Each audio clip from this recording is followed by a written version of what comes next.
Baik, Assalamualaikum warahmatullahi wabarakatuh.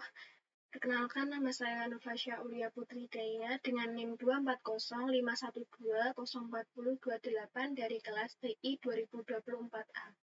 Di sini saya akan mempresentasikan proyek 1 tugas mata kuliah Sains Komputasi terkait MLR. Jadi judulnya di sini adalah analisis pengaruh tingkat kehadiran, partisipasi, diskusi, dan nilai tugas rata-rata terhadap indeks prestasi kumulatif atau UPK mahasiswa menggunakan metode regresi linier berganda atau MLR. Jadi di sini latar belakangnya adalah indeks prestasi kumulatif IPK merupakan salah satu tolak ukur bagi mahasiswa dalam mengevaluasi keberhasilan akademik. Selain itu, IPK bukan hanya menjadi sebagai pemahaman terhadap materi perkuliahan, tetapi IPK juga berperan untuk menentukan masa depan dalam persaingan di dunia kerja. Saat masih kuliah, IPK berpengaruh jika mahasiswa memperoleh beasiswa. Oleh karena itu, sebagian besar mahasiswa ingin memiliki pencapaian IPK yang tinggi. Pencapaian IPK bisa dipengaruhi oleh beberapa faktor internal atau eksternal. Di luar faktor-faktor kecerdasan individu, faktor yang berkaitan dengan proses dan keterlibatan dalam proses akademik diyakini memiliki peranan yang signifikan.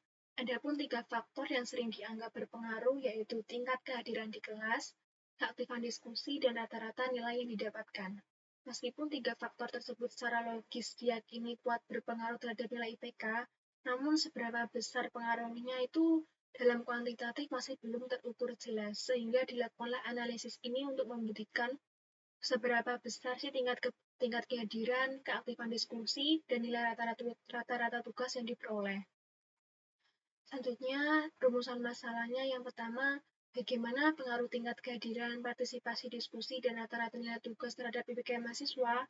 Yang kedua, bagaimana model regresi linier berganda dapat digunakan untuk memprediksi nilai IPK. Yang ketiga, seberapa berpengaruh model prediksi linier berganda yang terbentuk untuk memprediksi IPK mahasiswa. Nah, tujuannya yang pertama untuk menganalisis pengaruh tingkat kehadiran, partisipasi diskusi, dan rata-rata nilai tugas dari IPK. Yang kedua, untuk membentuk model persamaan regresi linier berganda.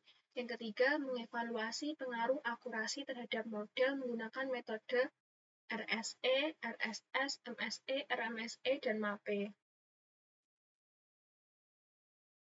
Selanjutnya, di sini ada data saya yang diperoleh dari sumbernya dari Kaggle. Nah, di sini contoh datanya terdiri dari 50 dataset.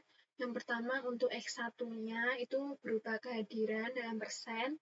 Yang kedua, X2-nya yaitu partisipasi diskusi. Dan yang X3-nya yaitu nilai tugas atau rata-rata. Dan untuk Y-nya yakni nilai IPK. Nah, sebelum masuk ke susun persamaan ini, kita bisa menghitung untuk tabel perkaliannya di Excel.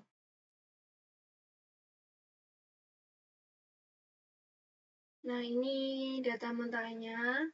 Nah, di sini kita mengkuadratkan nilai X-nya dan Y-nya. Jadi, X1 kuadrat, X2 kuadrat, X3 kuadrat, dan Y kuadrat. Selanjutnya, kita mengalihkan X dan Y-nya. Jadi, X1 kali Y, X2 kali Y, X3 kali X2 kali Y, X3 kali Y. Setelah itu mengalihkan antar variabel, berarti X1 kali X2, X1 kali X3, X2 kali X3. Nah, itu kita lalu jumlahkan semuanya, yang kuning jumlahnya untuk perhitungan nanti. Selanjutnya kita kembali ke persamaan ini. Nah, ini adalah persamaan normal untuk membentuk sebuah matriks augmented. Jadi di sini seperti NA ditambah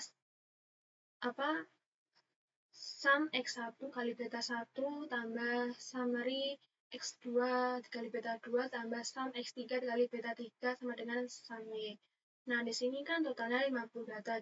Tinggal kita masukkan data-data yang telah kita hitung di Excel tadi sesuai dengan rumusnya. Jadi sum X1 berarti 3406, sum X2 berarti 3627, dan seterusnya.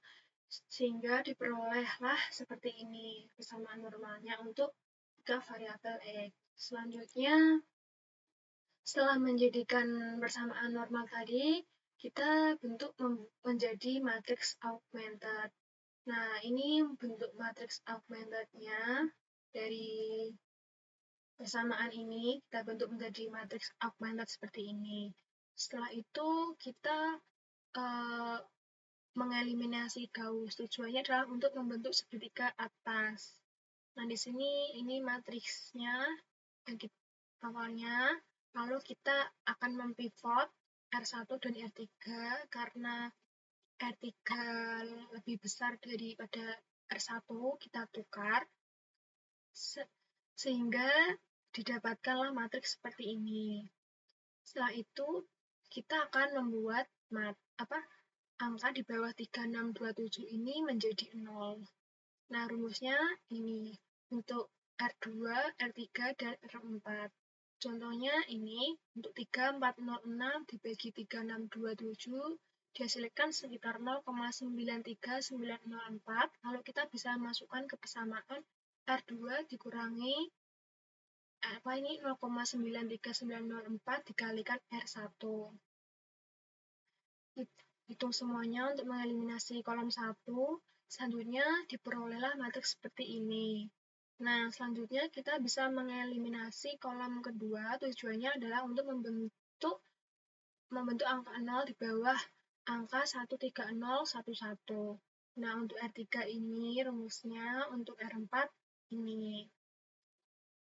Selanjutnya diperolehlah hasil seperti ini. Nah, langkah selanjutnya kita menukar R3 dan R4.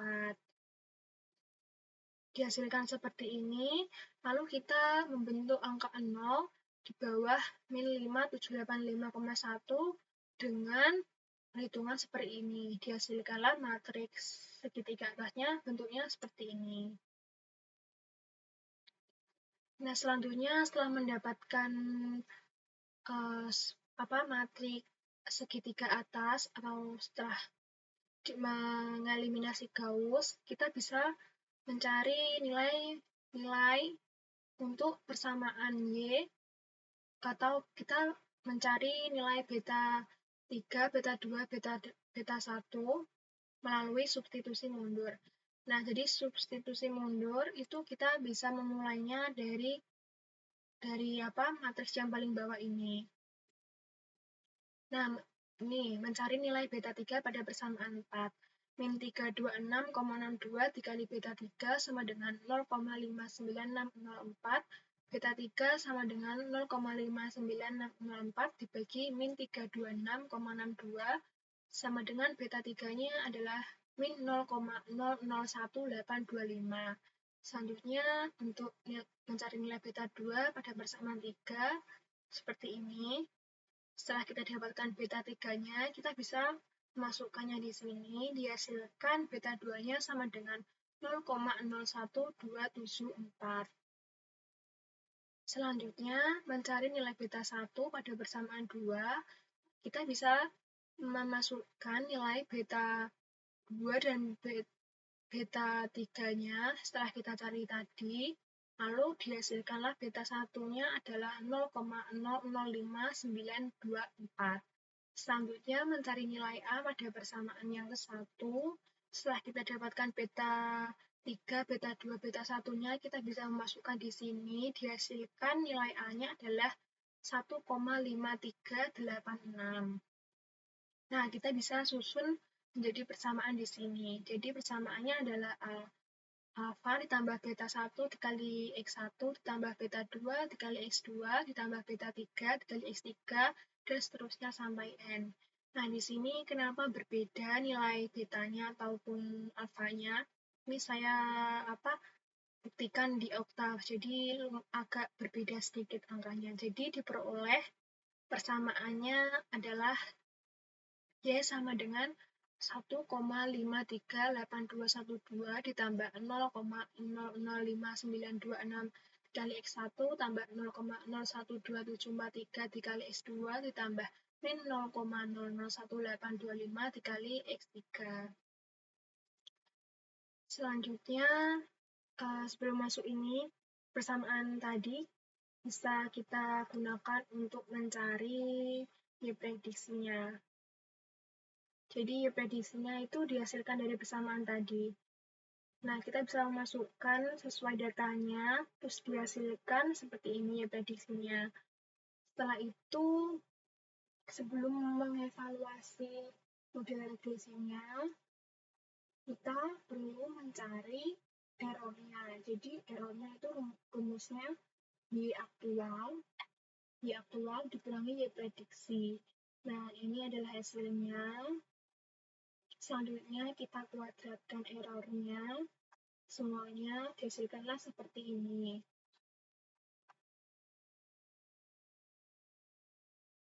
Nah, selanjutnya kita bisa mengevaluasi model untuk regresinya.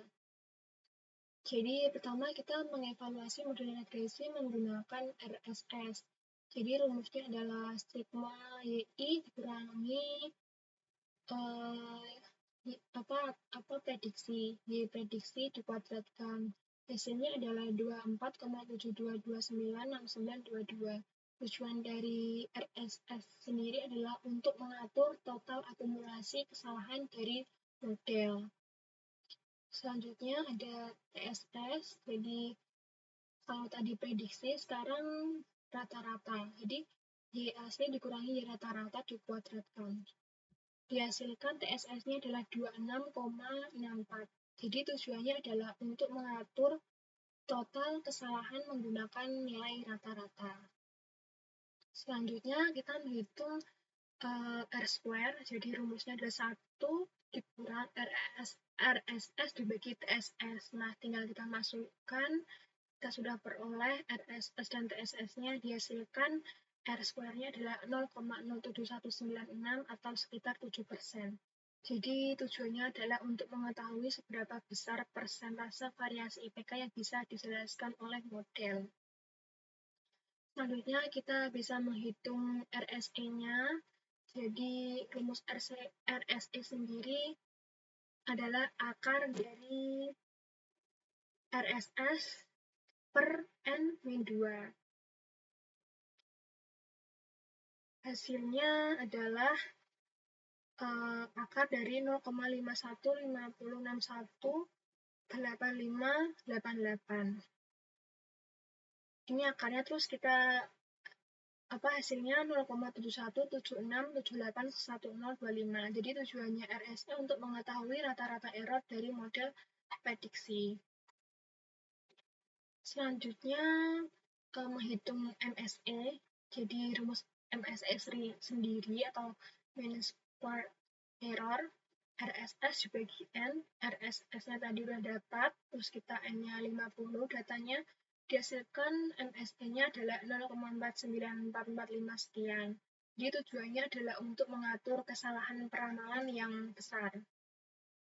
Selanjutnya kita bisa menghitung RMSE. Jadi akar dari rumus dari RMSE adalah akar dari RSS per N.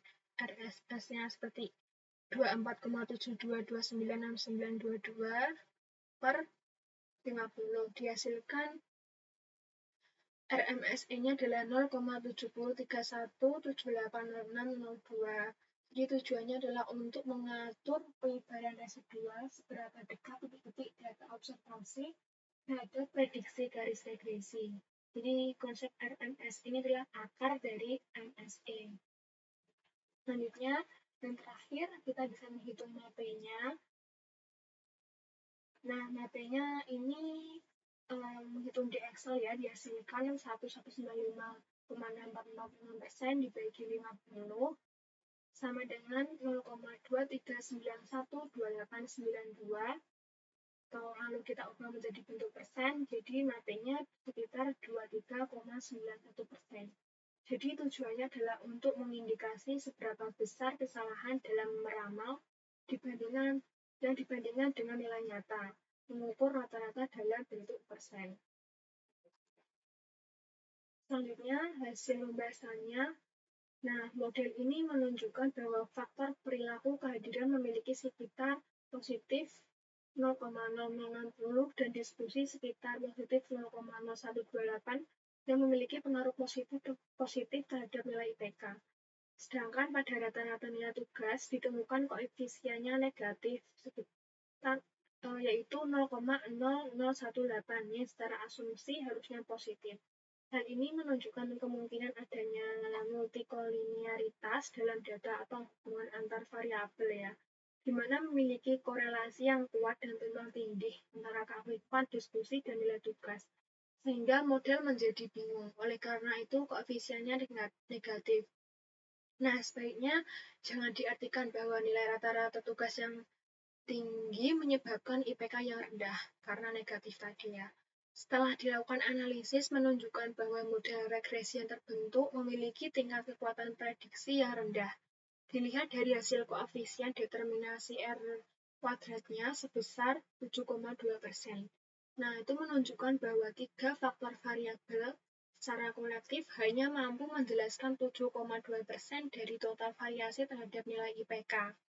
Artinya bisa disebutkan bahwa 92,8% variasi IPK yang lain dipengaruhi oleh faktor-faktor yang lain di luar model ini. Nilai RMSI 0,732 dan RSE 0,7177 menunjukkan bahwa secara rata-rata prediksi IPK dari model ini bisa melenceng sekitar 0,70 sampai 0,72 poin. Nilai NAPLE hampir 24% juga menunjukkan bahwa ketidakakuratan model. Ditemukan dari analisis ini bahwa dugaan awal faktor-faktor keterlibatan akademik yang diukur untuk menentukan IPK yang tinggi tidak terbukti. Pengaruh variabel-variabel tersebut sangat kecil terhadap IPK. Secara keseluruhan, IPK itu bisa didapat dari proses yang jauh lebih kompleks. Tidak hanya bisa diukur dan disederhanakan dari kehadiran, diskusi, dan nilai tugas.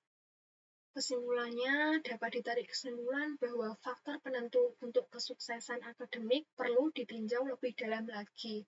Bahwa penentu IPK yang tinggi diperlukan pendekatan investigasi terhadap variabel-variabel yang lebih mendalam. Analisis dan saran ke depannya bisa dilakukan lagi dengan membangun model yang komprehensif dengan menambahkan variabel-variabel yang diduga kuat untuk mempengaruhi IPK, seperti manajemen waktu, lama belajar, tingkat kesehatan mental, kondisi sosial, dan lain-lain. Nah, referensinya saya mengambil dari ResearchGate, lalu ada Investopedia, ada DataCamp, terus ada Corporate Finance Institute, dan Statology, lalu ada www.indep.com. Sekian presentasi dari saya, kurang lebihnya ada kesalahan, mohon maaf. Terima kasih. Wassalamualaikum warahmatullahi wabarakatuh.